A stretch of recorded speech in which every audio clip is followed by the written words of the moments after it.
What's going on, friends and neighbors, and all you folks that watch this channel?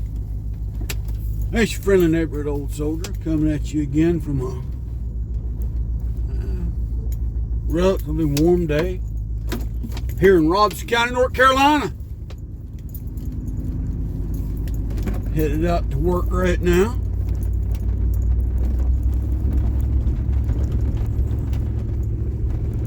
Decided to wait to make a video about the election until today.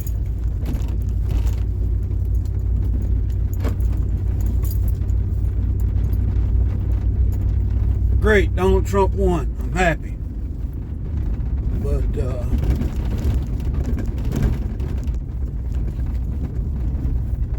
ain't nothing done until January when he steps up in office and takes the oath of office and is sworn back into the presidency. You're saying, you're probably saying, well, so what in the world are you talking about? Man won the election. He's the next president. You're absolutely right. He will be the next president of the United States of America if he makes it to January. I'm not saying he will. I'm not saying he won't. I'm just saying if, because of the two previous attempts on his life. That third one, I don't buy. I think that was a sheriff trying to get his name in the papers. It's just my opinion.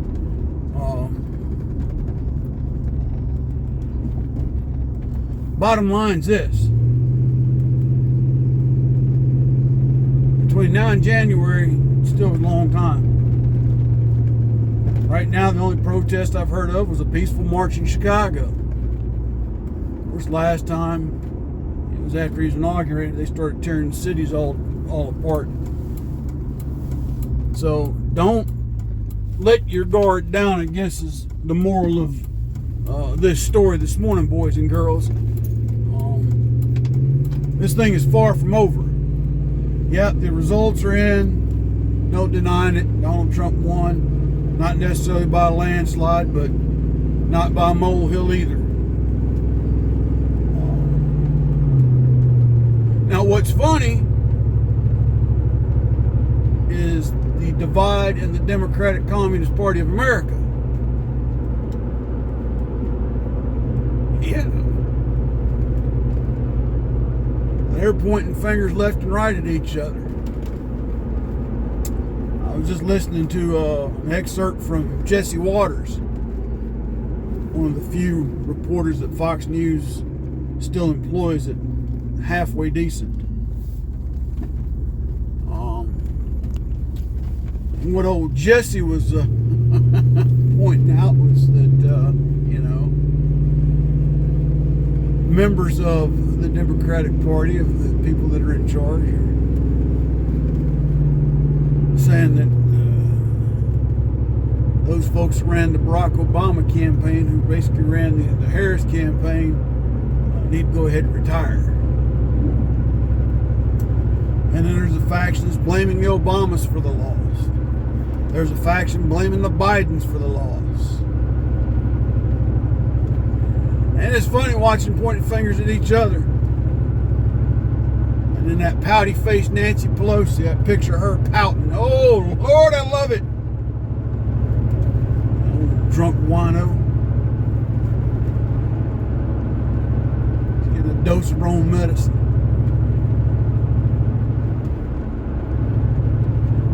I think she had it in hopes that she was going to be the Speaker of the House one more time. That's happening. But anyway, folks, like I said, watching some of these excerpts this morning. But what it is you got the people that are left of center finally opening their eyes to the fact that their party was hijacked by those that are on the extreme left side that want America to be a communist nation. The ones that are about the Fruit Loops being, allowed to mutilate children's bodies and, letting mentally ill people go to school and demanding that they be referred to as a cat or a dog or a, bunny rabbit or whatever the heck they are, and be given considerations thereof.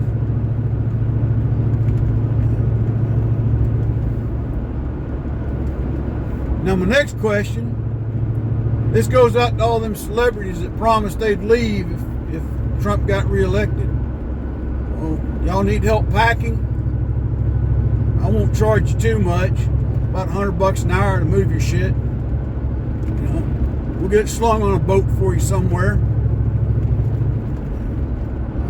I can't afford a first class ticket for you, but I'd probably come with money with an economy ticket to get you to Mexico anyway. You get down to Mexico, you can go down to Mexico City or Juarez or somewhere that's got an airport that'll fly you anywhere in the world you want to go. You just have to convert all them dollars to pesos and any other currency, whatever country you're going to choose to go to. Now, when y'all leave, don't forget to surrender that U.S. passport once you get to where you're going at the U.S. Embassy. Because when you get there, we don't want you coming back. Go ahead and renounce that U.S. citizenship and just live in that country. Because what you're saying to all your fans, to all the people that have supported you through the years, is that America's not worth fighting for because you're leaving. Yeah. So, Whoopi Goldberg, Sharon Stone, Joey Behar, Robert De Niro, Taylor Swift, Billie Eilish, all of you pack your shit up and get the hell out. You said you'd leave, leave. But when you do, don't come back. Don't come back.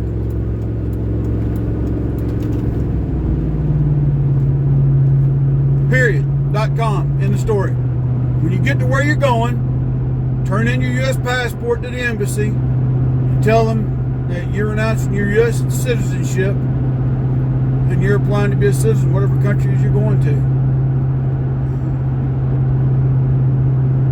But if you leave, don't come back. Don't even bother to come back for a visit. Just leave. Because, again, what you're telling your fan base is that this country's not worth fighting for. You see, that's the difference between conservatives and liberals. Because there are a lot of Republicans in there that fall on that far left. Liz Cheney. Oh, he was in the cavalry. Truck went by, he's got a U.S. Cav sticker. Don't know anything about the military branches in the Army. Got infantry, got artillery, got cavalry. Those are 3 combat arms. We always refer to the cavalry as the court jester of the Army. Because artillery, which I was, king of battle. Infantry, the queen of battle. Cavalry, they're the court jester. But anyway, folks. Only time's going to tell what's going to happen here in the near future. And I say that with the utmost of caution, because again, it's still a long ways off per se till January. It may not seem like it, but in a sense it is.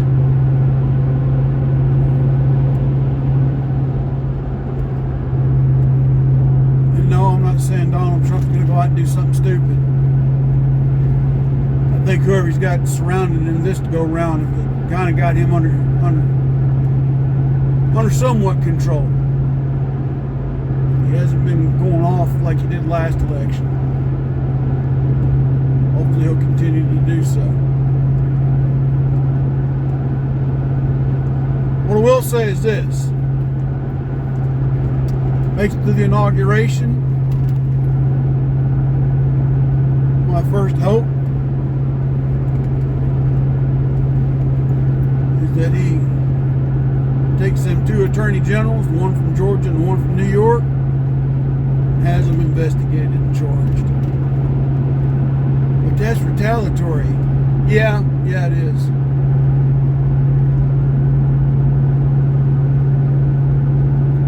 Because they created a lie that now people believe is truth. But then I also hope he fires the majority of the Secret Service. The people that are supposed to protect him and all the former presidents. Rehire several recently retired agents from his previous run so they can build the ranks back up. That gal that resigned as the head of the Secret Service, hopefully the new Attorney General can find out some kind of charge to get her with dereliction of duty, incompetence in the line of duty, something. Because what happened in Pennsylvania, that happened on her watch. And basically because of policies and directives she issued, allowed it to happen.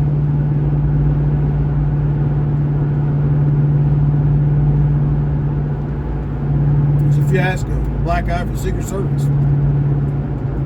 There were so-called agents that really had no business being there. Couldn't figure out whether to holster their gun or put their sunglasses back on. What the hell?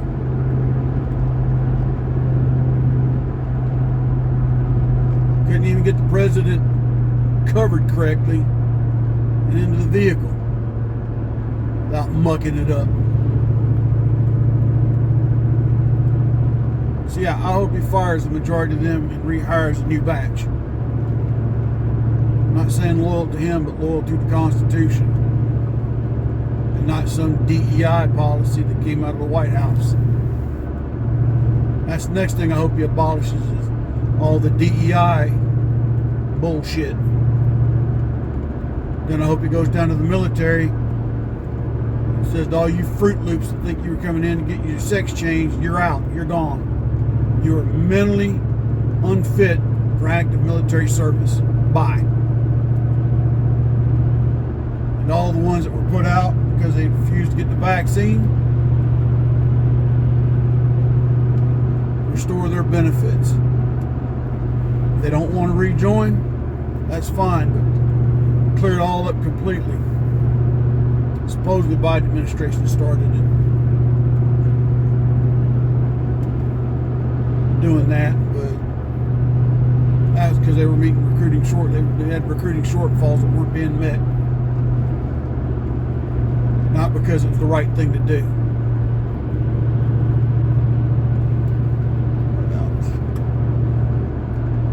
A little more personal to me is that hopefully he'll fulfill his promise to rename a post I shall not name back to Fort Bragg.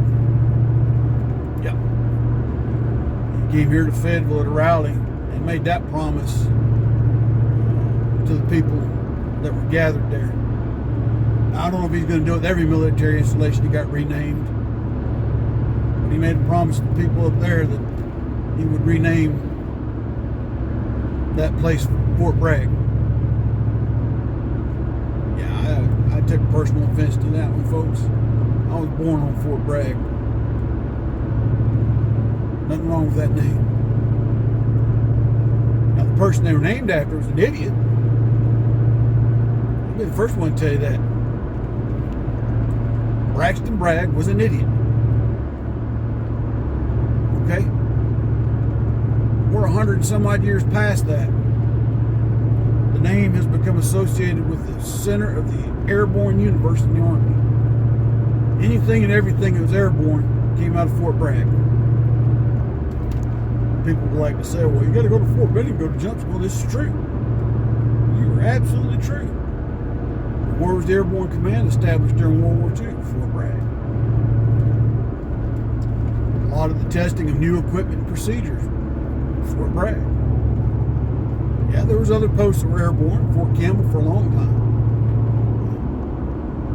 And during the 50s and 60s, Fort Bragg, Fort Campbell, even Fort Devens, Massachusetts, on top of Fort Benning, ran a jump school. Side tangent, take it for what it's worth. But anyway, folks, the election is over. really shocked too to hear Nevada actually came in for Donald Trump. They haven't voted red since George W. Bush was in office. That's saying something. But I love the left's rhetoric right now. Morning Joe and his idiot wife on MSNBC talking to race bait and race pimp Al Sharpton about how Hispanic men are racist because they didn't vote for Kamala. They're full of misogyny. That's why they didn't vote for Kamala. They couldn't see having a black woman in charge of them. One, she's not black. Two, that had nothing to do with them why they voted for Trump. But this kind of spewing mess. So it's just Democratic Party's not going to recover for this one for at least for a couple years. There's some people saying it might be a long time before they ever do. I beg to differ. I'll just close with this. I hope the president upholds his word about the mass deportation of illegals. Now, yeah, I've got some empathy for the children. I really do. They didn't ask to be drugged across the border anymore, and they were, asked to live a life of poverty. And it breaks my heart. But also giving a baby citizenship just because they were born here. But then again, that kind of goes around the world. I had buddies of mine that were, military brats too, and they were born overseas, and when they turned 18, they had to make a choice. Go with the country they were born in or U.S. citizenship. To that point in time, they technically had dual citizenship. But for those kids that were brought across the border illegally, and then no paper, for a lot of those families doing it, I completely understand the level of desperation trying to find a way to make a living and work. Okay? But I do not condone doing what they did illegally. I completely understand the need for them to work to support their family. I get that. Coming here for a better way of life. Not having the money per se to do so legally. I get that. But that's where their country and our country need to sit down and have a talk, diplomatic wise, and come up with a better solution. But to come across the border illegally and in hopes that they don't get caught,